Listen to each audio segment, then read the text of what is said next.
But now, what we're going to do is a segment on the Saturday Rub we call Who's Getting Right Ahead of Themselves. And, Duck, we're bringing this to the table because last night the Friday night team, which is an emerging young group of people, you know, they're not sort of rusted on fabric Triple M, a lot of them. They're sort of fly-by-night newbies, but doing a very nice job. Very good job. And then a nice job. Then they've decided, if you don't mind, and Purple's part of it, that they're going to get a helicopter down to Geelong rather than get in your car and drive down there. Now, I did the Saturday Rub for many years, as did Brian, with the great Sam Newman, who for mine is in the modern era, and when I say modern era, the last 20 years, by far the biggest presence in our game, in the media. By far, the daylight second.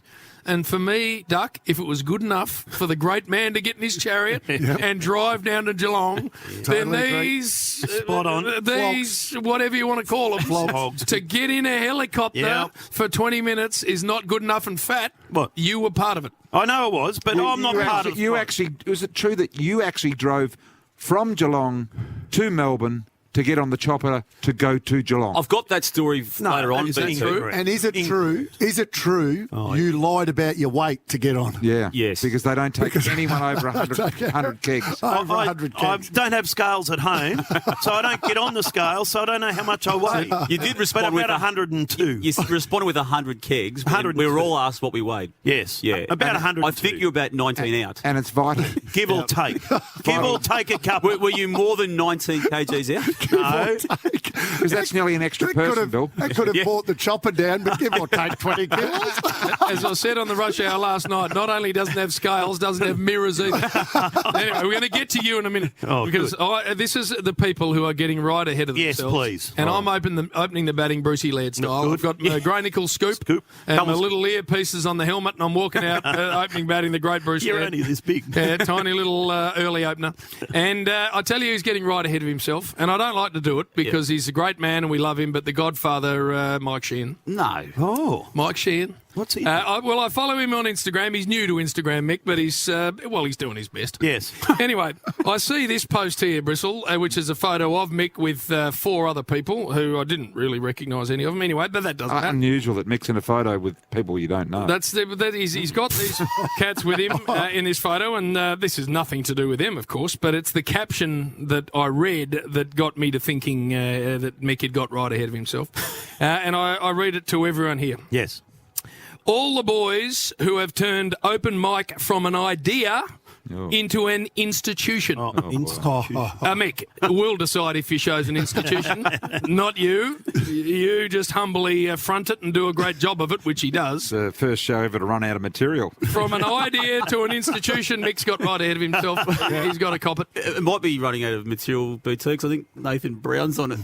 This week. Well, they are running out of material. We love Mick, but he can be thrown in. What are they going to interview his leg? Well, I think that's the most famous thing about Nathan Brown. He went through his phone, and I think it was another Nathan Brown, and he rang it, and our man answered it, and he goes, I've got the wrong bloke, so do you want to come on?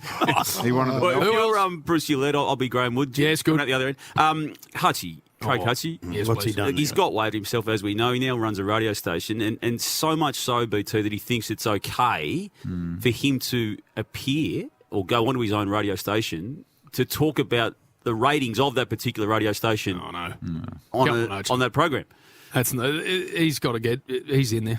Yeah, he's got right ahead of himself. Well, so are you, JP. I just want to point out that this doesn't happen a lot. Yes, go on. You know, when networks are awarded certain sports, they win the bidding, Damo, and you sort of normally sit at home if you're in contention to take one of those spots, and you wait for the phone will ring. Wait for the call. Yes. If you're good at it, they'll ring you, Bill. And That's it.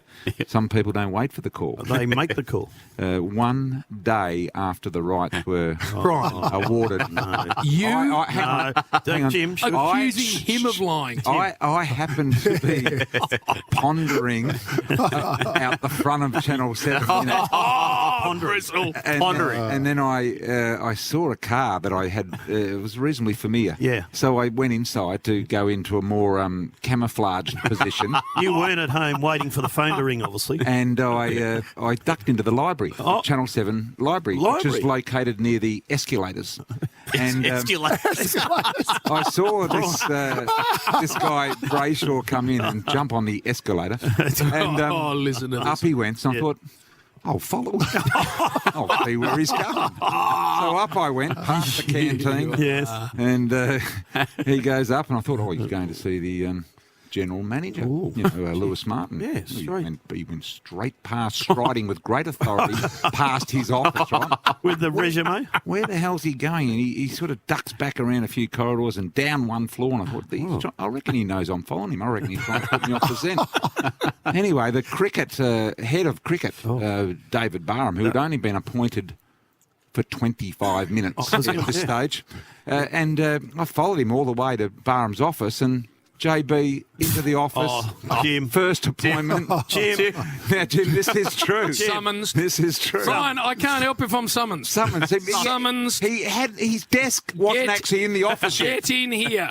So I just do as I'm told, as I do in life. How'd that go? Do you know who he is, David Barham? Yes, of course I do. He ran 10 cricket magnificently for many years. You didn't know. So The is BBL? JB heading up Channel 7's cricket? Cricket. Is that what we're saying? Not correct. But Great man, David I Barham. am very happy to be accused of getting ahead of myself. Like Shane Warne, it's one of my life rules, Bristol. Always get ahead of yourself. I think they're looking I at deserve Nico. to be thrown in. Who else? Nico, they're looking at Channel 9. I haven't Oh, actually. Duck. I haven't got anyone. And you know what? I just think this time we're only round 7, Bill. Yes. And We we're need a hug. We're just turning on one I another. know. I want to say that I think you're all doing a great job. Oh, listen to And this. I don't think No, you anyone's don't. really getting Listen ahead to of You themselves. don't think that at all? Bill, I really do. Speaking of getting ahead of yourself, how did you Bill, so- organise your way last night? Jim, please? it was the Friday night crew that was taking this chopper. Yes. Yeah. For reasons that may well be questionable, myself included. Yes. But we decided to take it, and then there was a couple of spare seats available. So Bill decided he wanted to take it. But that's not the story, Jim. Yes. There's a wonderful man who's now known to the people around the radio boxes, BT, and the TV booths, Loz. from Geelong. K-Rock? Yeah. Potholes. Bill gave him $50 to catch a train from Geelong No. to Melbourne to get his car and drive it back to Geelong $50. to park it where the helicopter landed at the Geelong waterfront, and then 2 to metre roll. help him, escort him, drive to Kidinia Park. $50. Then drive him home to get into a suit and drive him back to the venue, all for $50. And you still I owe like him it, Bill. 20. You owe him 20. Yeah, Ducky. And he said to us, Bill, when we saw him at half time, you still owed him 20. Well, he's not getting it either for telling you this. He's a pensioner. He gets on the bloody... Bill, he had to buy his own train ticket. It doesn't cost you a cent. He's a pensioner. He's over 70 or whatever. So he He got a train to Melbourne what do you call those to old drive cards? back to Geelong Yes. to wait for you. Yes. And he loved it. He had nothing else to do in his life. He's never seen a helicopter. He's the most beautiful bloke you He see lives around in a- those radio boxes. He lives in a cave in Geelong. He's never seen a helicopter. He was standing there nude. Look at it. Here it comes. He was loving it. He loved the whole lot of it. You owe him 20. He's not getting it You now. He gets snipped him $20. Well, I was running a bit short. I was running a bit short. The kids got me. So just at this before. stage, he's got $30 of the 50 you promised him And to lose his he's day. lucky to have that because he loves it. Now, JB, we know that you're happy with yourself, but there's just another shining light in the box here. He just sits over there and he rocks back on his chair and he just, he doesn't like to say anything bad about anyone, and he's just writing articles at the moment. He's really an article writer. He puts a lot of efforts into his writing, which he doesn't write. But he's very happy with his output. Yes. I think he's written 6 articles for the Herald Sun this year. For the age. 8, sorry. For the age. And 5 of them have almost come to fruition either on that day or the day after. So they've become Prophetic. Nostradamus. Nostradamus-like. And he sits back there swaying. Look at him. Just look at the arms folded at the moment. He's still beautifying himself, but he just loves his work at the moment. He just can't say a thing wrong. It's like you now write these very generic articles that can never be wrong.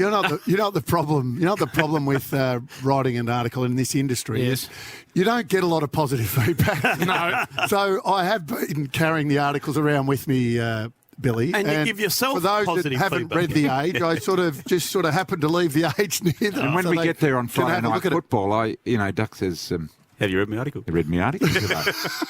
Duck, no, I haven't, mate. I'm not interested in your article, but he demands that I read it, and he shoves The Age in front of I me. like it, Bristol. And we had to, the three of us had to, in this very space, work for a long time with a real paper writing wanker in the form of Gary Lyon, who used to turn up here every week and tell us about his article and tell us how accurate it was. The Duck tell us, heading down the front. we thought we'd got that out of our system. It's that chair. And now it's back in the form of Duck. I always said when I first started back at Triple M, and Gaz was the he was the leader. Yep. He was, along with yourself, JB, and you weren't here then, BT. Where? No, here. Oh, you were here at the before other. anyone- Yeah, you were here yeah, before well, then, but then Before you left. took off. and then- Went for the money. When you When you took took the off, money. So Gary, Foundation so member. I did stand in awe of Gary when I came Yes. in, and So you're following him. I had the privilege to do a couple of Saturdays when he was here, and I When we were sort of desperate. thought, I thought, well, you know what, that's the way you do it. So, you have followed him. and following him, and very happy to follow him. Have you got around town thinking that you're being put up for some I of did, these articles? I did Stuff? notice, though, I come up with every one of mine. I did notice Gary actually repeating me word for word. Oh, no. Last week, Oh, after no. I'd sort of gone with something pretty strong about, Carlton and St Kilda, basically saying that And the he'd real like to thing take that Carlton over St snags him Kilda. off So he's stealing ideas. Yeah. I'm not saying he's stealing ideas. It just happened to be word for word. But in this industry, because it is saturation, there's so many shows, know, Bill. there is. Great minds will think alike. It's Lloydie and Duck in a article off. Well, sometimes Lloydie's goes in the day after, and sometimes it's very similar. At Triple M Footy, by the way, Facebook page, courtesy of Microflight. You can see all the vision of the tool bags we're not last night. advertising it, are we? You're just jealous, Jim. Getting You're into a just jealous. chopper. Yes, I saw it. Real tool bags. It was. Mythbusters next. And who's running it, Bill? Brian today. Oh, Brian, good, Oh, because I'm not sure you're in a fit state to run it, Bill. You- Well, I did last last Brutally week. honest. One Very week. good feedback. Very good Very good feedback at for it. last week.